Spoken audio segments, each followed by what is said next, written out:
Hey guys, my name's Sam and welcome to Prep Medic. This week's video, we are reviewing the Refuge Medical Intermediate Bleeding Prevention Kit.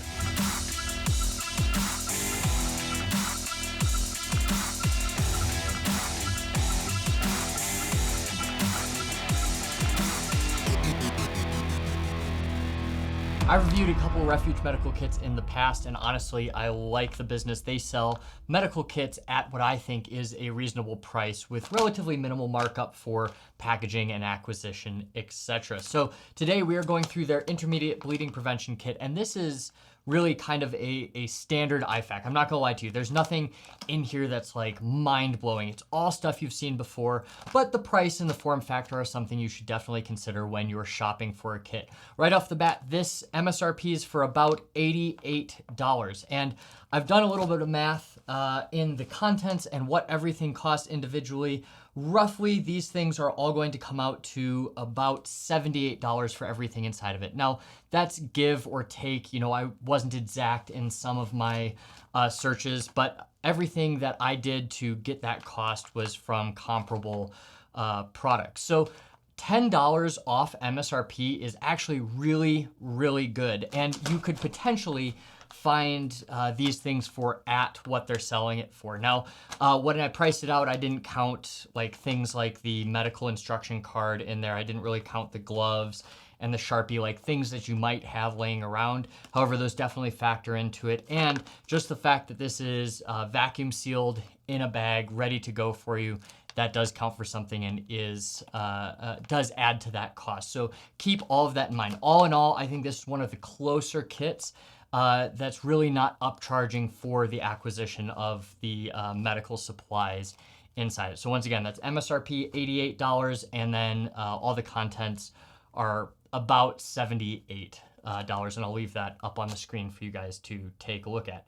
All right, so looking at the kit itself, this is kind of a no-frills kit. So a lot of people don't need like nylon bags to put stuff in. All that's doing is it's slowing you down, and they don't really provide that much protection from a lot of elements, including water. Nylon bags are great for plate carriers. They're great for mounting on certain things. However, for just a kit you're gonna throw in a backpack, a lot of times you don't need it, which is why I like these vacuum sealed kits that already come in a bag. Now, somebody's gonna comment, yeah, you can throw it in a Ziploc. I'll be honest, this is a little bit thicker than a standard Ziploc, and it's completely sealed. So while you can do this yourself, it is nice having a company do it for you, in my opinion. Now, on the front here in the kit, you have everything it comes with, which we're gonna go through one by one. And like I said before, this is a standard IFAK. This is nothing like crazy over the top. There's nothing, I wouldn't say there's anything super unique in it. To open it up, we've got pull tabs on the bottom and on the top. They're not clearly marked, but it's pretty easy to get into this kit. To open it up, we just come here and we tear off the top. So that's pretty easy. Now, one thing a nylon bag also gives you, it gives you the ability to organize it and pull individual items out without like yard sailing the entire thing. While you could select certain supplies in here, it's all gonna kind of come out in one big mess. Although I'll show you, I can get the tourniquet out, no problem, but see, I got some gloves out. I can get the ETD out, no problem, but once again, other things are falling out of the kit. So just be aware that for organization on scene, if you're like stopping with somebody, helping them, moving on to the next one, this probably isn't the kit for you. All right, so dumped all of that out to the table. We've got the bag, we can discard that. Like I said, we've got everything it comes with right on the front, which of course we're gonna go through here. And now we've got instructions for use. This is their like instruction card that they have. So they have, you know, how to apply the tourniquet. It's a lot of words, it is some pictures. Hopefully you're not utilizing this in an emergency situation. Hopefully you already know how to use the stuff in here. If not though, it is something. I'm just not big on reading instructions in the moment, because when I get stressed, even though I do this for a living, like I lose the ability to read pretty darn quickly. We've got instructions for wound packing, for the ETD, and for the chest seal all in there. And then you can always scan the QR code and get all of the instructions right there for you on your phone, if that's easier for you. I would like to see that, and let me make sure it's not there. I would like to see that QR code like on the front of this. I'm sure you can search that online and find the instructions, but if you had the QR code right here and you didn't have to open it up to get to it, I think that would be super slick for people trying to learn how to do it. So let's start with kind of the main items. Now we've got the cat tourniquet here. Generally speaking, when you get a cat tourniquet, I recommend taking it out of the plastic wrapping. So if you bought this kit to like replace something in another IFAK, like you just want the full IFAK contents, you're planning to take it out and throw it in a different kit, that's fine. You can take this out of the packaging. Just be aware if you're using that as a kit on its own, you're going to open it up. Now you're going to have a second piece of packaging to open up on the cat tourniquet. I will say that's no different than an ETD. That's no different than your packing gauze, anything like that. But I do like having speed when you are allowed to, and this is one of those things I never keep my tourniquets in the packaging.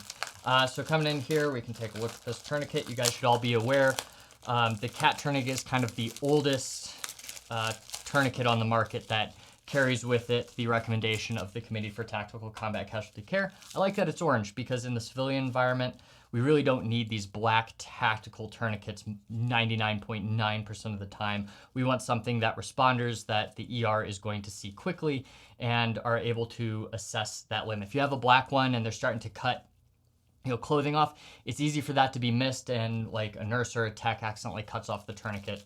That's not a great thing. It's good to know that it's there. So we've got a cat tourniquet for bleeding control. Kind of next down the list, we have these two things of packing gauze. So these are by Forward. Really, there's so many companies that make these. This is just the brand they have in here. And I believe the actual brand of each of these supplies is liable to change depending on what availability is. So sometimes I think it's Refuge. Sometimes they have like the North American Rescue products. It might shift around here and there.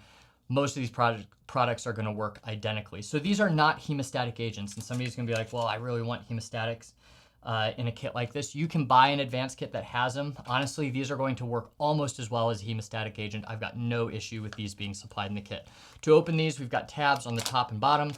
We can open that up, and then we have to grab the brick out of there. These pieces of gauze can be a little tricky finding the end, but not a huge deal. And you can see these are Z-folded, so I can just pull it out and I can pack into the wound without worrying about something unrolling there. Now, this is a really tight knit fabric. You pack this into the wound at the base of the neck. The armpits and the groin are your main junction sites. And if you've already used your tourniquet, you can use this to pack an extremity as well. All right, so we've got two of those in there, which is awesome. You can use one as a makeshift pressure bandage. You can pack 2 wounds if you need to, but it's a really good thing to have multiples of. Next, we have the 6-inch ETD by North American Rescue. This is a pressure bandage. So you can see we've got the 4 markings on either side. I really like these bandages because they're simple. There's really not a whole lot to them. There's not a whole lot that's really making them complicated when you open them up. So in here, we've got the pad that goes on the wound, and then the rest of this will wrap around. Now you can see this has Velcro stays in it. So as I go, it's going to unroll a little bit and then it will stop again. That's great because now you're not losing this entire bandage on the ground, and it's really easy to wrap up without having like a million yards of tail. The point of this bandage is not to absorb blood, it's to put pressure on a wound. So if you've packed somebody's wound, you can wrap this in place, keep it really, really tight. Now, these North American Rescue ETDs don't have like the plastic piece that gives you a little bit more pressure down on the site, and then they're not like the Olays. They don't have any extra hidden features. It is literally just a pressure bandage, which for most of these I think is just fine. All right. Next, we have the chest seals. Now, chest seals are meant to place over a sucking chest wound. I don't use a whole lot of halos. That's nothing against them, but usually I'm using North American Rescue's products. We can open this up and kind of see what you're getting in here. I believe this is a twin pack, so you get one for an entrance and one for an exit wound if you're dealing with a gunshot wound. So here we've got a vented chest seal, which is great. You can see it says vent, and one of these is vented, one of these isn't. So that looks like, if you have a sucking chest wound through and through, you've got entrance, exit, you only really need one vented. And you can see right in the middle there, that's the vent to kind of allow some of that air to escape. So decent product, relatively small. I'd say this is about as small as some of North American Rescue's mini ones. So I like that these are in here, works pretty well. All right, now some of the ancillary items, but nonetheless important. We've got a North American Rescue survival blanket. They do say on the packaging that this is supposed to be like the Refuge brand, but like I said, I think they change around the brand of the individual items depending on availability. Medical items are really hard to get right now. Things go out of stock really easily. So a lot of these companies do have to kind of adapt. So this is great for hypothermia management. In a trauma state, even if it's 95 degrees outside, you do need to keep them warm. Now, this isn't great on its own. This will reflect, got it, some heat, but ultimately you need to make sure the patient is insulated with that. All right, now we've got right here some flat folded duct tape. I didn't really add this into the cost. Like this in and of itself probably costs a little bit more, but like you can take duct tape, wrap it around a credit card, anything you need. But right here, you've got the duct tape in a specific form factor. It takes up no room whatsoever. Now this is great for securing bandages, for fixing tools. Duct tape has a lot of different uses in emergency medicine. And now we've got 2 gloves. So people love harping on gloves. These are Refuge Medical gloves. I do notice whenever gloves are packaged like this, if it sits in like a hot vehicle for a long time, you can get them kind of melded together.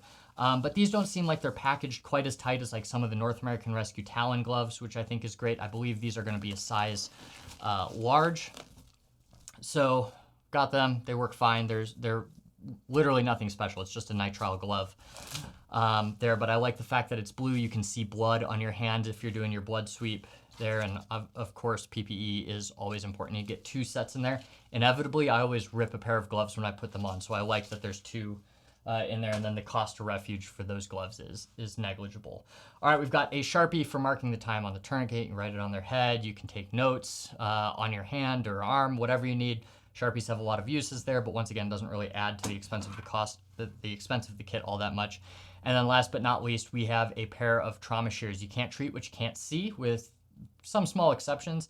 I couldn't find the exact cost of these shears. You can't buy them separately on Refuge Medical's site, but these seem very akin to the North American Rescue shears. You have an O2 wrench right here in the side of the blade, and these are like kind of mid-quality. These aren't the low-end trauma shears that you buy for $1, but these are not, you know, like your X shears, your Raptors that cost you $50 to $70, which means that in my experience, these will probably last you probably 5 to 10 uses on somebody's clothes before they start to really wear down and you need a new pair. Not a huge deal considering these MSRP for like $10 on their own, and you can even get cheaper ones that'll work like once or twice for $2 to $3, like I was talking about. So that is all that comes in this kit. I got a couple other products from them I'm going to be reviewing in coming weeks. I do have a code for them that I believe gets you some off and then helps support the channel. If you have any questions, please leave them in the comments down below, and I will see you next week.